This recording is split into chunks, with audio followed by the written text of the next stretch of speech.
नमस्कार, मैं करमपाल। अमेरिका में रहने वाले भारतीयों पर 2025 का साल बहुत भारी पड़ रहा है। एक और भारतीय युवक की अमेरिका में गोली मारकर हत्या कर दी गई।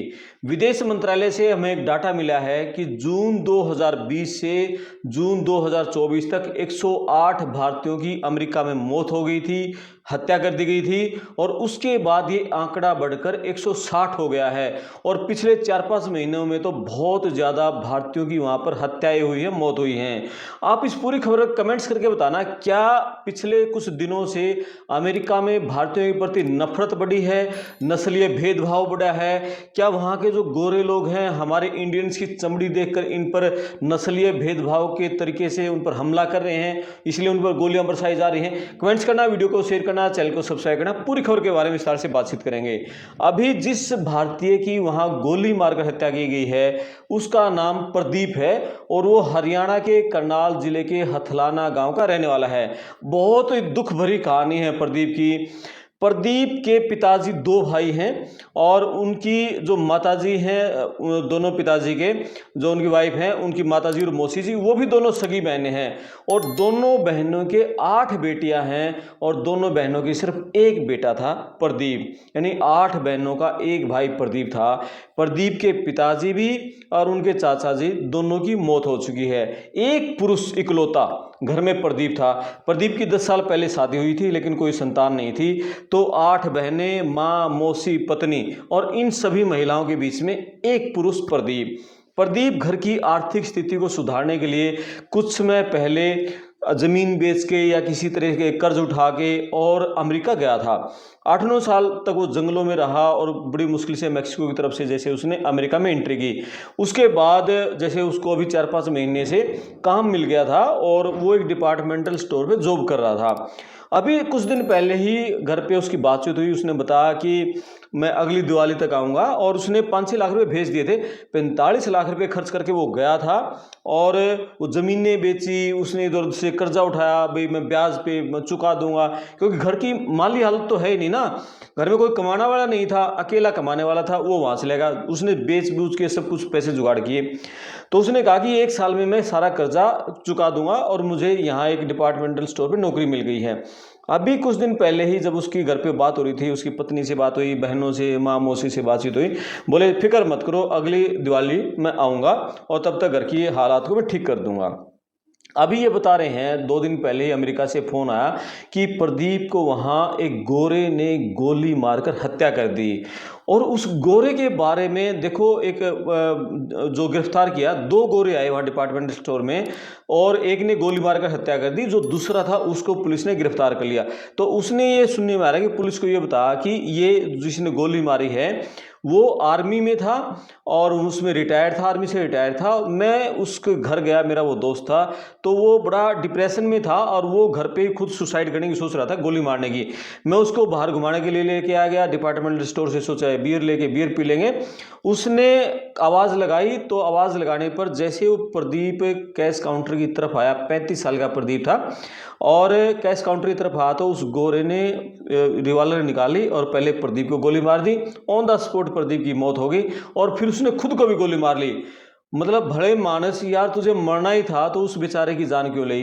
तो ये इस तरह से उसकी गोली मार कर हत्या की। अब प्रदीप के घर में 8 बहनों का, माँ मौसी पत्नी का रो रो कर बुरा हाल है। यानी घर का इकलौता चिराग था और वो इकलौता चिराग घर का बुझ गया है। चाचा जी नहीं रहे, पिताजी नहीं रहे, मतलब पुरुष कोई नहीं है। अब घर में सिर्फ महिलाएं रह गई हैं। अब प्रदीप की जो कर्जा उठा रखा था उसको चुकाने के लिए उसकी डेड बॉडी को अमेरिका से इंडिया लेकर आने के लिए सरकार से गुहार लगाई गई है। जो अमेरिका में जो उनके गांव के या आसपास के लोग रहते थे उनसे ये अपील की गई है कि किसी तरीके से वो फंड रेज करें, कुछ ऐसी व्यवस्था करें कि उसकी डेड बॉडी यहाँ लाई जा सके। परिवार, बहनें, माँ, मौसी, पत्नी एक बार उसकी आखिरी शक्ल देख सके, यहाँ उसका अंतिम संस्कार किया जा सके और परिवार की भी कुछ मदद की जा सके ताकि किसी तरीके से वो कर्ज उतार सके, उन बहनों की शादी हो जाए, कुछ हो जाए। बहुत दर्द भरी कहानी है। जिसने भी प्रदीप की कहानी सुनी है, जिसने भी उसको घर को देखा है, दिल पसीज गया, आंखों में आंसू गए हैं। बहुत बुरी कहानी है। मैंने कुछ डाटा जुटाए हैं और कुछ साथियों से, अमेरिका वालों से बातचीत हुई है। पिछले कुछ दिनों से ही अमेरिका में लगातार भारतीय टारगेट किए जा रहे हैं। अभी कुछ दिन पहले की बात है, महीना पहले की बात है, हरियाणा के जींद जिले के बराकला गांव का युवक था कपिल शर्मा। 26 साल का था, बहनों के बीच में इकलौता भाई था और उसकी गोली मारकर एक काले ने वहां उस मॉल के बाहर हत्या कर दी गई थी। वो मॉल में उसकी ड्यूटी थी, वो गार्ड था और वो काला वहां पेशाब कर रहा था मॉल के बिल्कुल साथ में। उसने मना किया कि आप यहाँ मत पेशाब करिए, दूसरी जगह थोड़ा दूर चले जाइए, और उसकी ड्यूटी थी वहां पर, इसलिए उसने मना किया। तो उससे बहस की और उसको सीधा शूट कर दिया। बड़ी बहुत दर्दनाक कहानी थी। पूरा गांव, जब उसका डेड बॉडी आई तो पूरा गांव एकजुट हो गया था। इसी तरीके से अहर गांव, पानीपत में अहर गांव है, अहर गांव का अमित था। उसकी उम्र भी सारी 24 साल थी। उसका बड़ा भाई पहले गया था डोंकी से, फिर ये अमित गया था। कई लाख रुपए इसमें खर्च हुए थे और ये ट्रक चला रहा था, और ट्रक चलाते समय अचानक वो ट्रक को पीछे से टक्कर मारी और वो ट्रक से ट्रक भिड़ गए और इसके ट्रक में आग लग गई और वो जिंदा जल गया था। उसके अलावा करनाल के ही जुंडला गांव का जसबीर था, और जसबीर की हार्ट अटैक से अमेरिका मौत हुई। रात को खीर खा के सोया, सुबह मरा हुआ पाया। यानी कि जो हमारे बच्चे वहां रह रहे हैं वो डिप्रेशन के शिकार बहुत हुए हैं इस एक साल में। यानी ट्रंप ने जिस तरह से डिपोर्ट करना शुरू किया है भारतीयों को, उसके चलते डिप्रेशन है, कहीं हमारा नंबर ना जाए। अब सारे बच्चे कर्जा ले लेकर, जमीनें बेच बेच कर 40-50 लाख करके गए हैं। तो वो एक दबाव है कि उधर से वो कर्जा भी चुकाना है, वो जमीन बेची है और वो किसी तरह से कर्ज चुका जाए, और लोगों के घर में अंगूठे लगा रखे, इधर से घर वालों का दबाव रहता है, घर वाले से बात करते हैं।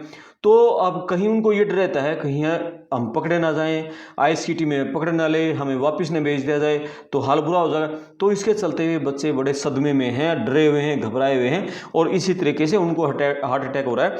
एक करनाल का ही मोनू वर्मा था, उसकी उम्र सारी 26 साल की थी। उसको गोली मार दी गई थी, उसकी वारदात हो गई थी। कर्नाटक का नागमलैया, सबको पता है किस तरह से वहां क्यूबा के आदमी ने उसकी गर्दन को काट दिया था, ठोकर मारी, कूड़ेदान में उसको डाल दिया था। 53 साल का था, मोटल में वहां मैनेजर था। इसी तरीके से तेलंगाना के मोहम्मद निजामुद्दीन की अमेरिका की पुलिस ने गोली मारकर हत्या कर दी थी। हैदराबाद के पोल चंद्रशेखर, स्टूडेंट था, 25 साल का था, यहाँ से बैचलर डिग्री की थी, मास्टर डिग्री करने गया था, पढ़ाई कर ली थी, पेट्रोल पंप पर, गैस स्टेशन पर नौकरी कर रहा था, वहां उसकी गोली मारकर हत्या कर दी। हरियाणा का संदीप बुरा था, उम्र सारी उसकी 35-36 साल के आसपास थी, और वहाँ एक झील में वहाँ गया था, झील में डूबने से उसकी मौत हो गई थी।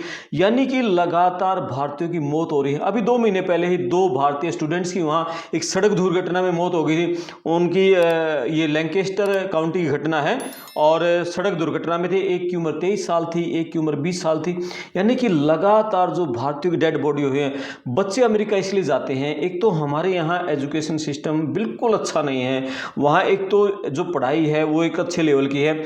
सबका सपना ये है कि वहाँ पढ़ लिख के एक अच्छी नौकरी मिल जाए तो घर का कर्जा उतार ले, कुछ आर्थिक स्थिति उभर जाए। टारगेट तो पैसा है। देखो आखिर में वो अच्छी पढ़ाई है, कोई डोंकी से जा रहा है, कोई किसी तरीके से जा रहा है, लेकिन टारगेट ये है कि वहाँ का जो डॉलर मजबूत है, जो कि वहाँ की इकोनॉमी इतनी मजबूत है, और उसके चलते अपने परिवार की आर्थिक स्थिति को, करियर अच्छा बन जाए, अच्छे भविष्य के लिए जाते हैं।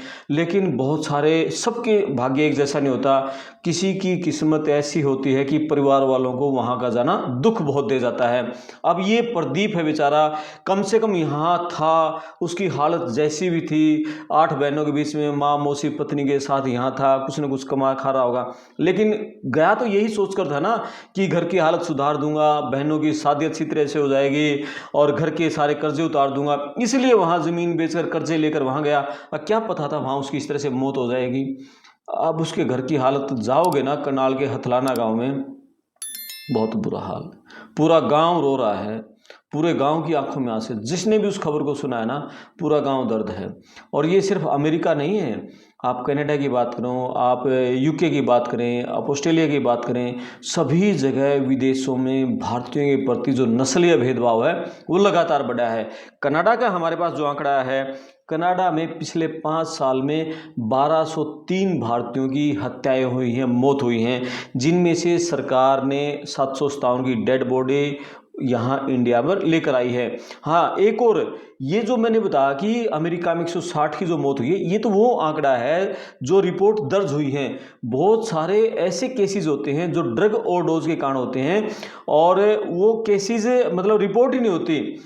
यानी कि ये जो ज़्यादातर घटनाएं हैं सड़क दुर्घटनाओं में होती है, लूटपाट के चलती होती है, गोलीबारी के कारण होती है, या ड्रग की ओवरडोज के कारण होती है।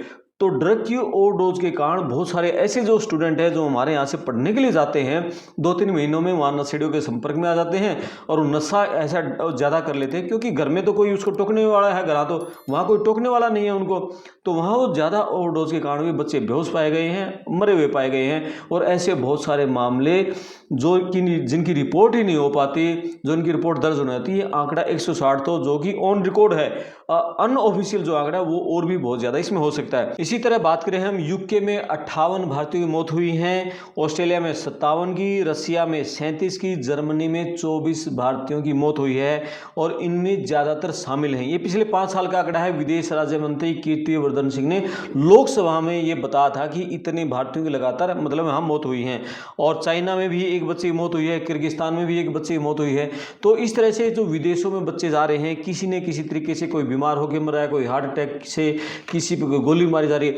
लेकिन अभी जिस तरह से सबने देखा कि यूके में नस्लीय भेदभाव हो रहा है, आयरलैंड में नस्लीय भेदभाव की घटनाएं हैं, अमेरिका में नस्लीय भेदभाव की घटनाएं हैं, ऑस्ट्रेलिया में बहुत जोरदार विरोध प्रदर्शन हुआ था, और यूके में अभी कुछ दिन पहले ही 10 गोरों ने, छोटी छोटी उम्र के थे, सारे टीनेज थे, सारे कोई 15 से 18, 19, 20 साल के होंगे, उन्होंने 10 लोगों ने इकट्ठे होकर 2 बुजुर्ग सिख थे, उनको टक्कर मारी, जमीन पर गिरा, फिर उनको लाते मारी, उनको काफ़ी गंभीर चोटें आई थी। यानी कि जो यंग बच्चे हैं उनमें ज़्यादा ये नस्लीय भेदभाव, नस्लीय नफरत, जो हिंसा है वो ज़्यादा कर रहे हैं। आयरलैंड में बड़े मतलब 10, 15, 18, 20 साल के बच्चे हैं, वो कहीं भी जैसे चमड़ी से, भाई ये एशियन कंट्री का है, इंडिया का है, उसको घेर कर उसके साथ मारपीट करें। इंडिया का एक साइंटिस्ट था संतोष यादव, आयरलैंड में था, उसको पीटा गया था, बुरी तरह उसको पीटा था। और बहुत सारी आयरलैंड में पिटाई की घटनाएं, बहुत प्रदर्शन हुआ था आयरलैंड में कि भारतीयों के खिलाफ जो ये विदेशी हैं, इंडियंस हैं, ये यहाँ से जाएं, क्योंकि उनको ये लगता है कि ये इंडियंस हैं जो हमारी नौकरियां खा रहे हैं।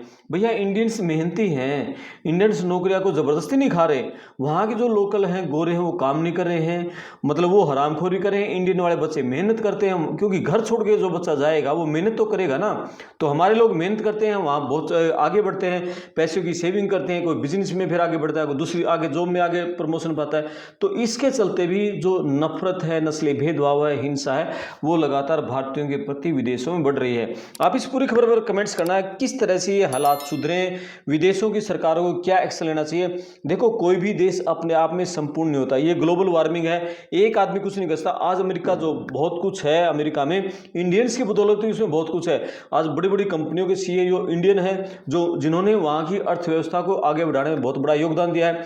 हमारे बच्चे वहाँ जो ट्रक चला रहे हैं, वहाँ की सामान को इधर उधर से जो भेज रहे हैं, वहाँ की अर्थव्यवस्था में योगदान तो दे रहे हैं अपना। तो इंडियंस का वहाँ की उन देशों की तरक्की में बहुत बड़ा योगदान है।